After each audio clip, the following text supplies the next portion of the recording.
Hello students and welcome back to channel Siraj Shaikh digital study. आज amalgamation का lecture number 3 होगा, जिसमें हम कवर करेंगे नए पॉइंट्स ऑफ अमालगमेशन। स्टार्ट करेंगे आज का क्लास।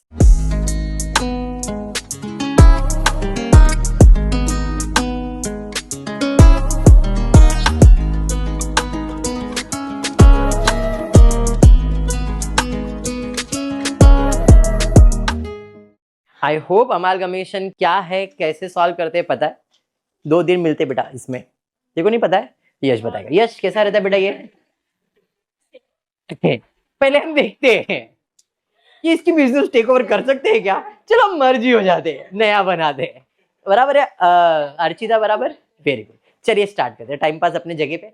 निशा और उषा थे, ये लोगों ने उजाला बनाया था, याद है? उजाला बनाया था दोनों मिले थे, उजाला हो गया था।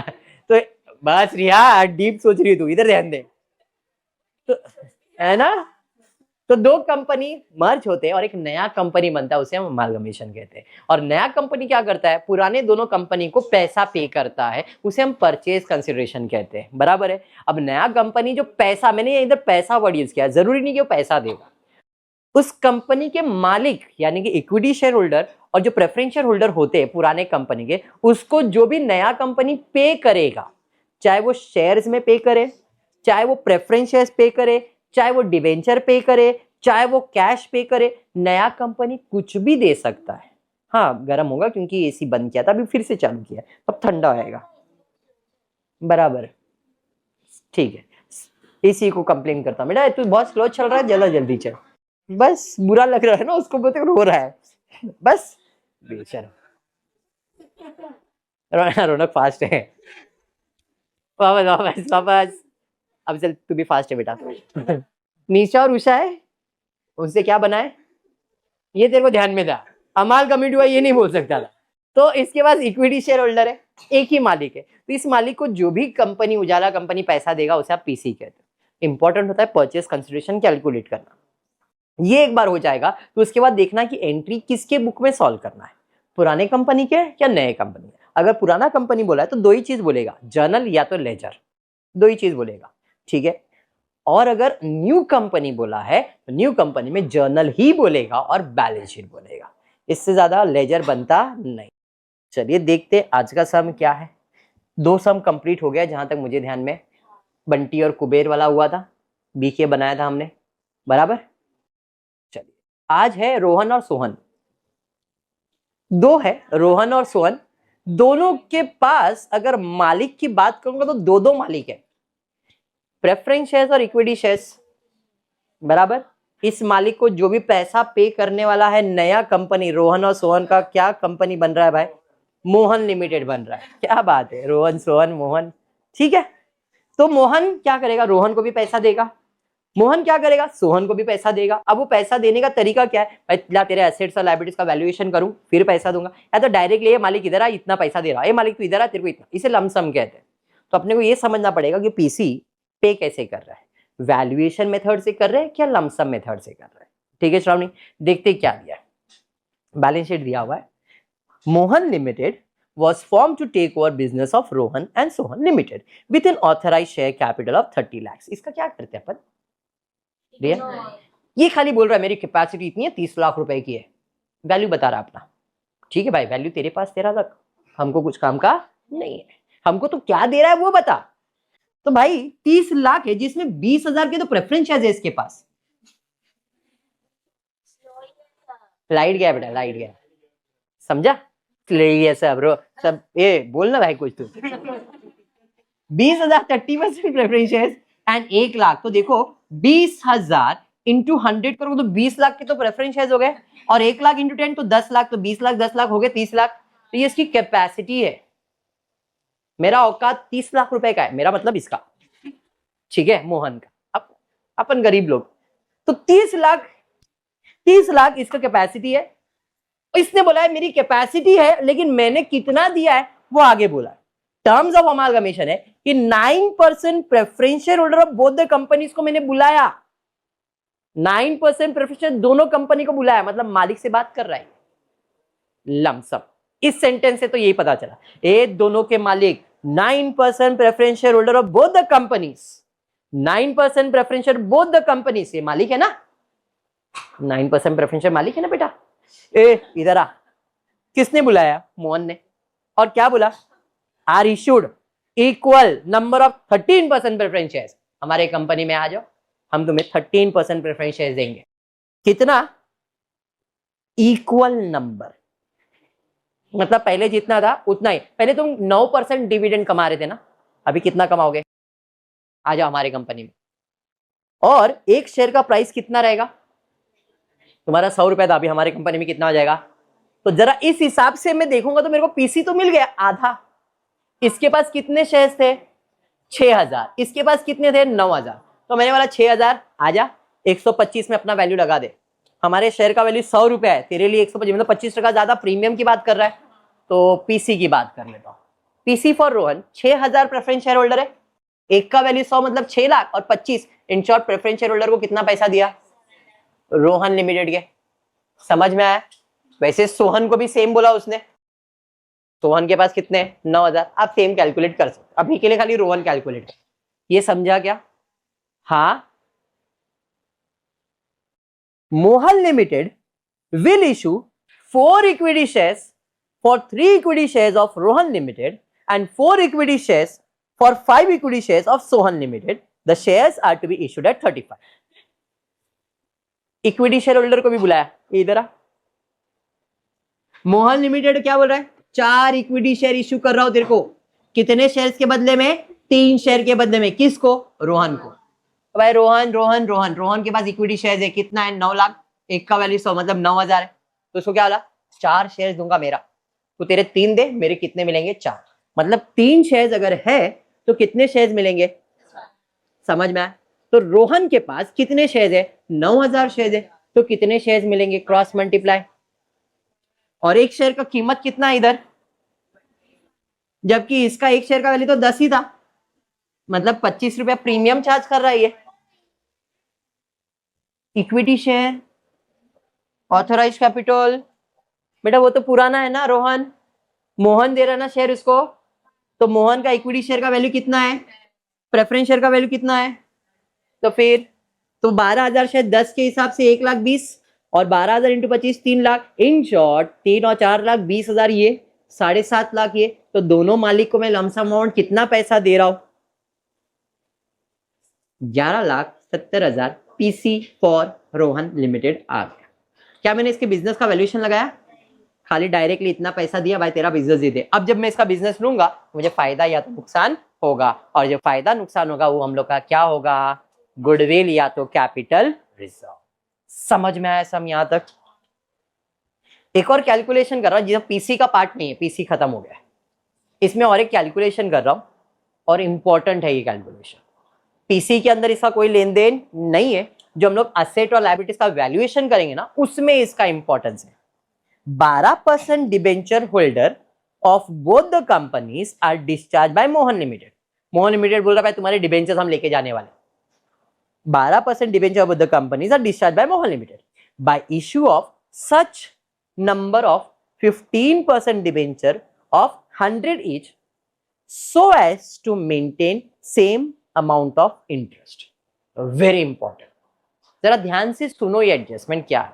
रिया ऐसा बोल रहा है, तू कितना भी दूर हो जा, लेकिन एट द एंड तेरे को आना तो मेरे पास ही है। इसका मतलब ये है अफजल, इसका मतलब ये है कि जितना ब्याज तेरे को पहले मिल रहा था उतना ही ब्याज आज भी तेरे को मिलेगा। चाहे तेरा रेट ऑफ इंटरेस्ट 12 से 15 कर ले तू, लेकिन जितना 12% पे इंटरेस्ट मिल रहा था 15% पे भी उतना ही इंटरेस्ट मिलेगा। समझा क्या बोला मैंने? परत एकदा दिशा, तू किधर भी जा, आना तो मेरे पास ही है तेरे को। इसका मतलब मैंने जितना ब्याज पहले दिया था आज भी ब्याज उतना ही मिलेगा। तो जरा मैं देखता हूं रिया कि 12% डिबेंचर 3 लाख था मेरे पास, तो 3 लाख के ऊपर 12% मतलब 36,000 रुपीज में इंटरेस्ट दे रहा था। पहले मैं कितना इंटरेस्ट दे रहा था? 36। तो आज भी 15% पे भी इंटरेस्ट कितना देना पड़ेगा? पहले 12% पे ब्याज 36 था, आज 15% में ब्याज 36 ही रहेगा। तो अगर 15% 36 है तो 100% उसका वैल्यू कितना है? तो डिबेंचर का वैल्यू कितना है? डायरेक्ट बोल सकता था भाई 3 लाख का डिबेंचर 2,40,000 में लेके जा रहा हूं, ऐसा बोल सकता था वो, लेकिन वो आपके साथ खेल रहा था घुमा के। बात समझ में आया? ये वापस सेंटेंस पढ़ता हूं। 12% डिवेंचर बोथ द कंपनीज, दोनों के साथ उसने खेला है। बोला कि भाई देखो हम आपको such number of equity shares देंगे 15% of debenture of 100 so as to maintain same amount of interest. इसलिए मैंने यहाँ पे इंटरेस्ट कैलकुलेट किया। समझा या बाउंसर गया? पक्का?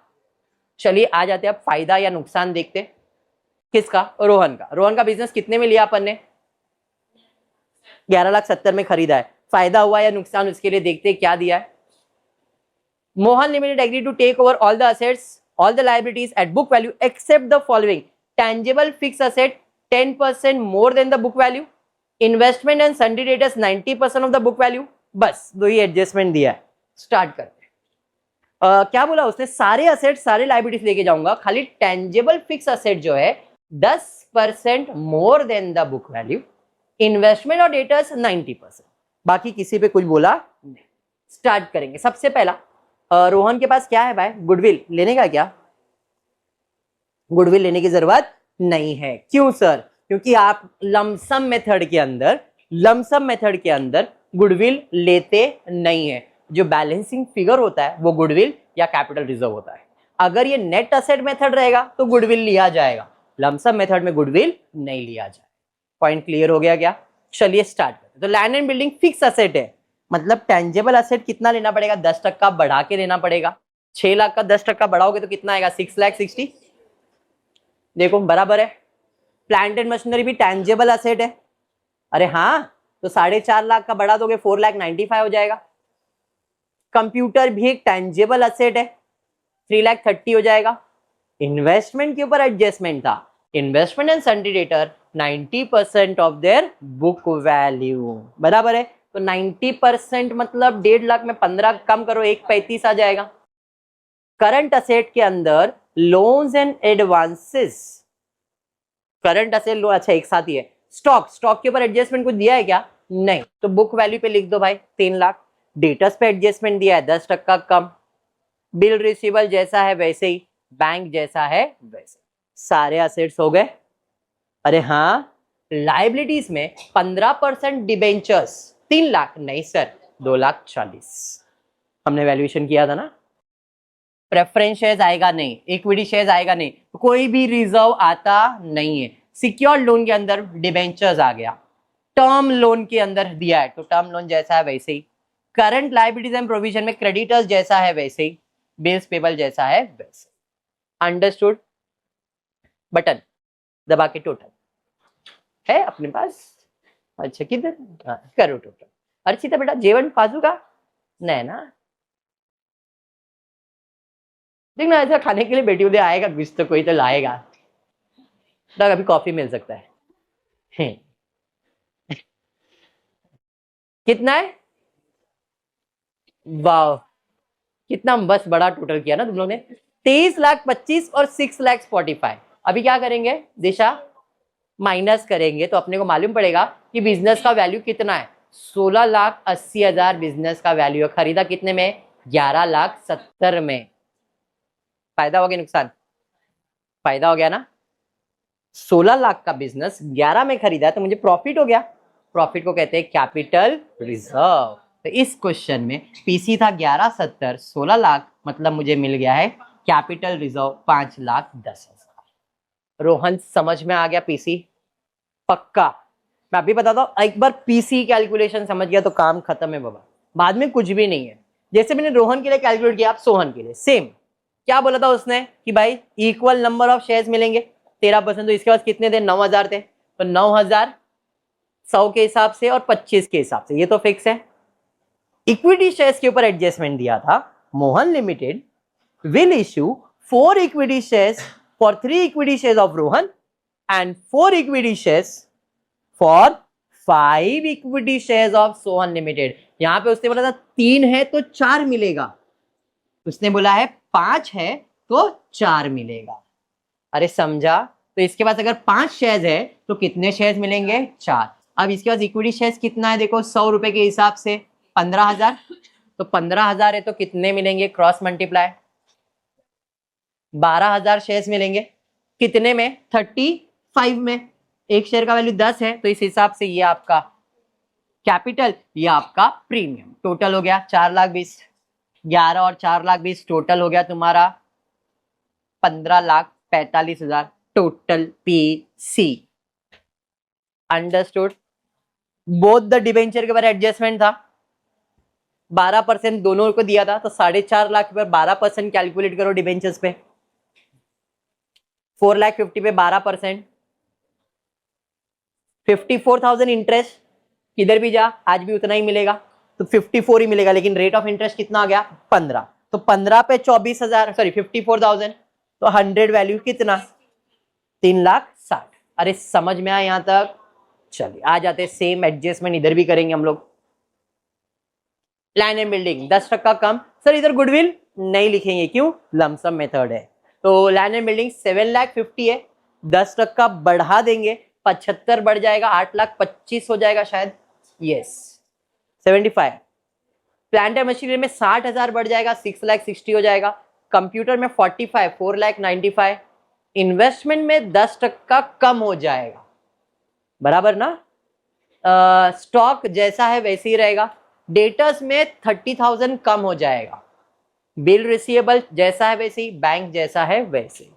आई होप ये समझा है, बराबर ना? सराउंडिंग लाइबिलिटीज पे जाते हैं। लाइबिलिटीज के अंदर डिवेंचर्स 4,50,000 है, नहीं सर अभी हमने कैलकुलेट किया था, डिवेंचर 3,60,000। टर्म लोन जैसा है वैसे ही, क्रेडिटर्स जैसा है वैसे ही, बिल्स पेबल जैसा है वैसे ही। अब टोटल ले लेंगे, 33 और 1,64,000 माइनस किया तो आपको आ रहा है 27 लाख, जबकि हमने इसका बिजनेस कितने में लिया है? 15,45,000। तो इधर भी प्रॉफिट,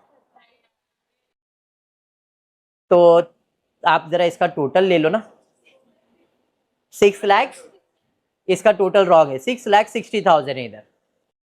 33,60,000 में 6,60,000 माइनस कर दो तो ये टोटल रॉन्ग है यहाँ पे। हाँ 6,60,000 है, इसमें से माइनस किया तो पीसी मिल गया। समझ में आया ये?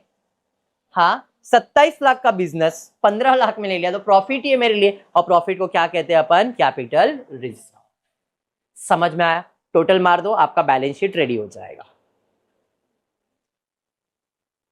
आई होप इतना क्लियर है। अब क्वेश्चन पढ़ना है कि मुझे करना क्या है।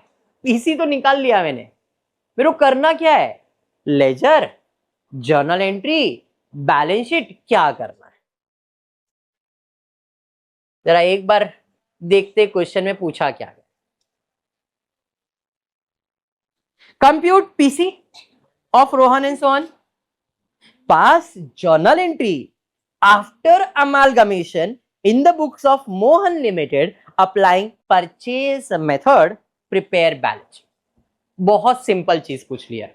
न्यू कंपनी का जर्नल एंट्री, खाली 3, only 3 journal entry. New company में कितने जर्नल एंट्री आने वाले? 3। कौन से? अब परचेस मेथड बोला है। अब जब परचेस मेथड बोला है, ध्यान, पहले बिजनेस खरीदोगे, जो भी बिजनेस में खरीदा है उसकी एंट्री पास करो। पहले बिजनेस परचेस की एंट्री आएगी, परचेज में क्या क्या खरीदा है, कौन से असेट्स, कौन से लायबिलिटीज, बदले में आपने क्या दिया है, वो सब की एंट्री एक साथ हो जाएगी।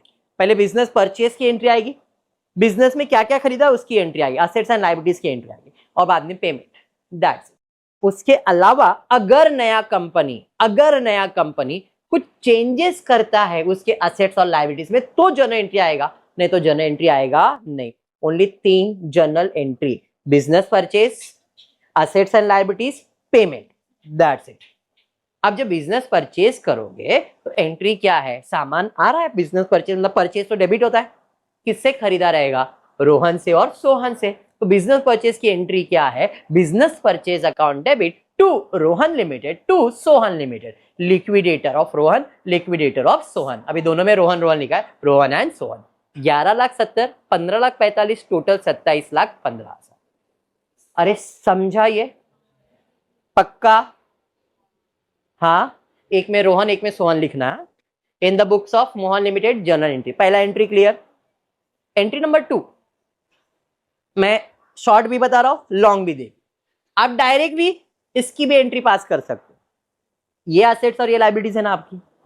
अरे समझ में आया? तो आप डायरेक्टली सारे असेट्स सारे लाइबिलिटीज कैपिटल रिजर्व, गुडविल है तो डेबिट, कैपिटल रिजर्व है तो क्रेडिट। अंडरस्टूड? मैंने क्या बोला?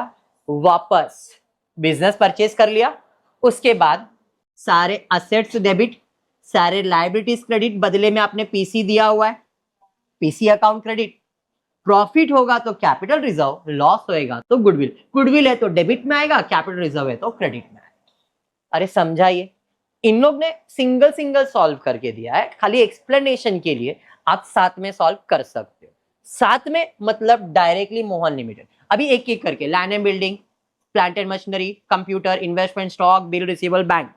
देखो मैंने सिंगल सिंगल अमाउंट डाला, ये वाला, आप ये वाला भी डालोगे तो भी राइट है। समझ में? शॉर्ट में करने के लिए, इन लोग लॉन्ग करने का, भाई 20 मार्क 100 में से और हमको दिखाने का ज्यादा, तो पीसी आपने बना दिया है, आप कंबाइन एंट्री सॉल्व करोगे, राइट है। आपको अलग अलग करने का, अलग अलग, कोई इश्यू नहीं। सारे एसेट्स हो गए।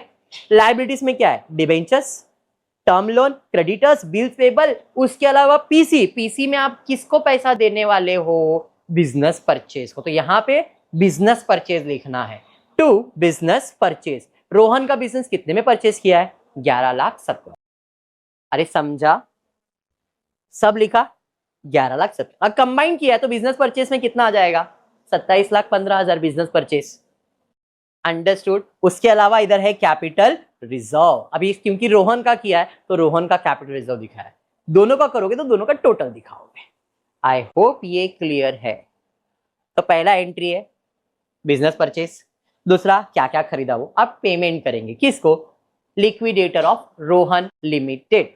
तो चलिए पेमेंट करेंगे। लिक्विडेटर है क्रेडिट, पे करने के लिए हमने कर दिया डेबिट। कितना पे करने का है? 11,70,000। क्या क्या दिया है?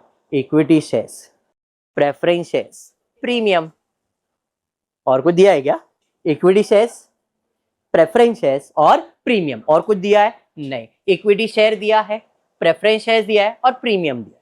सर ये अमाउंट कहां से आया? जो पीसी बनाया था उसमें इक्विटी शेयर दिया था 12,000, प्रेफरेंस शेयर दिया था 6,000, बाकी दोनों में 25-25 प्रीमियम था।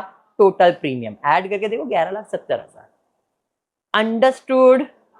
हो गया खत्म, न्यू कंपनी। अंडरस्टूड? क्या बाउंसर है? ये एक का है, अगर कंबाइन करोगे तो भी आपको इतना ही सॉल्व करना है। अंडरस्टूड? ये अब इस कंपनी ने एक एडजस्टमेंट किया है और इनका बैलेंस शीट अगर चेक करोगे ना तो इनके बैलेंस शीट में ना एक्सपोर्ट रिजर्व करके एक दिया है, या स्टैट्यूटरी रिजर्व। अगर आपके बैलेंस शीट में एक्सपोर्ट रिजर्व या स्टैट्यूटरी रिजर्व आएगा, देखो यहां पे क्वेश्चन आ रहा है, एक्सपोर्ट प्रॉफिट रिजर्व, और ध्यान से देखोगे तो यहां पे लिखा है export profit reserve are to be maintain for 3 more years। मतलब इस कंपनी को बोला गया है कि भाई तुम हमारा बिजनेस ले लो, कोई प्रॉब्लम नहीं है, लेकिन हम रिजर्व मेंटेन करते थे कि आपको भी करना पड़ेगा। किसको? नए कंपनी को। मतलब इतना ही एंट्री आता था, और एक एंट्री क्यों करना पड़ रहा है? Because of this adjustment. Understood? Plus इन्होंने डिबेंचर का वैल्यू 12% को कन्वर्ट किसने में किया था? 15% में किया है, तो इसकी भी एंट्री आपको दिखानी पड़ेगी। डिबेंचर देखो यहाँ पे 12% लिखा था, इसको कन्वर्ट किस में करने का है? 15% में। तो डिबेंचर था क्रेडिट, कन्वर्ट करने के लिए हमने क्या कर दिया? डेबिट टू 15% डिबेंचर कितना। अब ये एंट्री ऑप्शन है, किया नहीं किया नहीं किया, इधर डायरेक्टली 15% लिख दिया तो भी चल जाएगा। ठीक है, ये एंट्री समझा। एक्सपोर्ट रिजर्व, इसका एक्सपोर्ट कितना है? 30,000। तो आप अभी पास करो या कंबाइन पास करो, दोनों चल जाएगा। रिजर्व मतलब क्रेडिट, रिजर्व मतलब क्रेडिट, और मेरे लिए लॉस है, न्यू कंपनी के लॉस है, और जो भी लॉस होगा, अब ये लॉस मेंटेन करने के लिए टॉपिक का नाम है अमालगमेशन। जैसे इंटरनल रिकंस्ट्रक्शन में जो भी लॉस होता है कैपिटल रिडक्शन में जाता है, अमालगमेशन में कुछ भी लॉस होएगा अमालगमेशन एडजस्टमेंट अकाउंट में जाएगा। समझ में आया? ये सेम चीज कर रहा हूं। बिजनेस परचेज किया मैंने, किसका? सोहन लिमिटेड का, टू बिजनेस परचेज संख्या, ये बिजनेस परचेज की एंट्री हो गई। क्लियर है? अरे हाँ, पेमेंट करूंगा तो liquidator of Sohan limited account debit to equity share, to preference share, to share premium. अरे समझाइए? हाँ, खत्म। डिबेंचर्स को कन्वर्ट कर दो, कितना था? 3,60,000, 3,60,000। उसके अलावा एक्सपोर्ट रिजर्व, कितना रिजर्व मेंटेन करना था? 30 और 45 यानी कि 75, दोनों का रिजर्व मेंटेन करना है। तो रिजर्व कर दूंगा क्रेडिट और डेबिट में अमालगमेशन एडजस्ट। मोर 3 इयर्स, आगे 3 साल करने का है, तो इस साल के लिए तो मैं इतना ही रिजर्व मेंटेन करूंगा ना। सम क्लियर हो गया। ये हो जाने के बाद क्वेश्चन में क्या बोला है, बैलेंस शीट बनाने के लिए प्रॉब्लम है क्या कुछ? पिछले लेक्चर में हमने बैलेंस शीट बनाया था, कैसे? तो आपके पास पीसी था, अगर आपको ध्यान में होगा तो ये आपका पीसी है, यही सब आपके एसेट्स है, इसी का पोस्टिंग करने का है। तो पोस्टिंग करने के पहले बैलेंस शीट का फॉर्मेट याद है, equity and liability, share holder fund, उसके अंदर share capital, reserves and surplus, non current format add करवाया, अगर नहीं है तो अपन करने वाले भी फिर से एक बार। नोट्स के अंदर मैंने शेयर कैपिटल बनाया, रिजर्व्स बनाया, जिसकी जरूरत है वो बनाओ, जिसकी जरूरत नहीं है मत बनाओ। पीसी में आपको लग रहा है कि भाई हम डायरेक्टली पोस्टिंग कर सकते हैं, जैसे अभी मेरे पास टैंजेबल असेट में 1 2 3 टैंजेबल असेट्स है, तो आप इधर देखो टैंजेबल असेट्स का बना दिया है मैंने, एक से ज्यादा इसलिए, सिंगल सिंगल रहेगा तो डायरेक्टली पोस्ट कर सकते हैं। तो टैंजेबल असेट्स में 14,85,000, प्लांट एंड मशीनरी, कंप्यूटर, ये सब मेरे टैंजेबल असेट्स आ गए। इन्वेस्टमेंट बनाया क्या मैंने, तो डायरेक्टली इन्वेस्टमेंट के शेड्यूल में नॉन करंट इन्वेस्टमेंट में डाल दो, 2,70,000, देखो इन्वेस्टमेंट 2,70,000, समझा। फिर क्या है, स्टॉक के लिए कोई अकाउंट, तो भाई इन्वेंट्रीज है, डाल दो इन्वेंट्रीज। बिल रिसीवेबल और डेटर्स ऐड करके ट्रेड रिसीवेबल बनाओ, या ये लोग ने बनाया है तो यहाँ पे बनाया, तो डेटर्स बिल रिसीवेबल टोटल करके उधर डाल देंगे, समझा। असेट का पोस्टिंग डन। लायबिलिटीज में डिबेंचर्स मतलब लॉन्ग टर्म बोरोइंग्स है, लॉन्ग टर्म बोरोइंग्स अपन ने बनाया नहीं है, डायरेक्टली लॉन्ग टर्म बोरोइंग्स कहाँ है भाई, लॉन्ग टर्म बोरोइंग्स में डाला कि नहीं, यहां बना दिया लोगों ने long term borrowings. Cash and cash equivalent डाला रहेगा, क्या है ना कैश 5,70,000, ठीक है। अब टर्म लोन के लिए बनाया है, लॉन्ग टर्म बोरोइंग्स बनाया है 6 लाख, कहाँ गया भाई 6 लाख। फिर टर्म लोन भी है 2,25,000, एक से ज्यादा इसलिए बना दिया।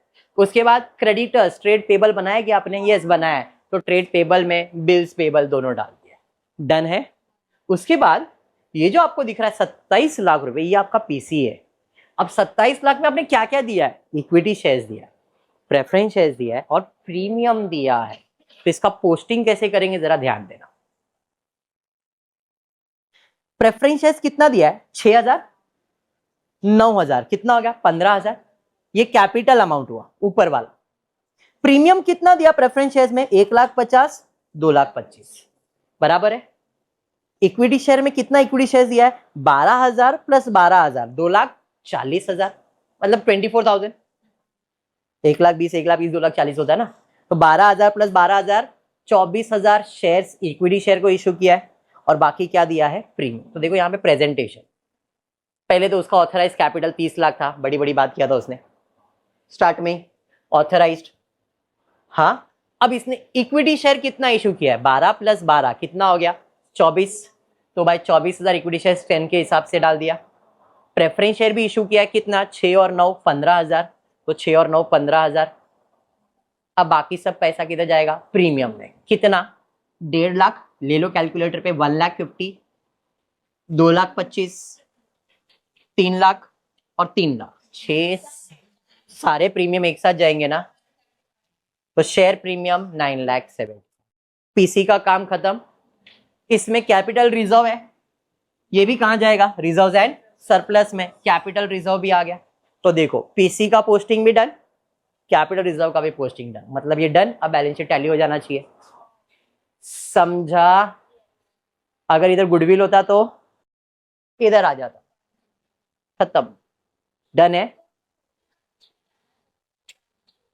वो लिया ही नहीं तो क्यों लिखेंगे, उसका कुछ क्यों करेंगे, अपना बैलेंस शीट इधर टैली हो रहा है ना, ये असेट माइनस लायबिलिटी करके पीसा दे, खत्म हुआ ना भाई, ये तो डन है। चलिए टोटल मार लेते हैं, और कुछ पोस्टिंग बाकी है क्या, हाँ एक्सपोर्ट प्रॉफिट रिजर्व किया आपने, एक्सपोर्ट रिजर्व किया था 75,000 का, तो रिजर्व में डाल दिया, ये डेबिट, सॉरी ये क्रेडिट, और आपको याद होगा तो अमालगमेशन अकाउंट डेबिट किया था हमने, अमालगमेशन डेबिट किया था, तो डेबिट इसी रिजर्व में से क्या करूंगा, माइनस।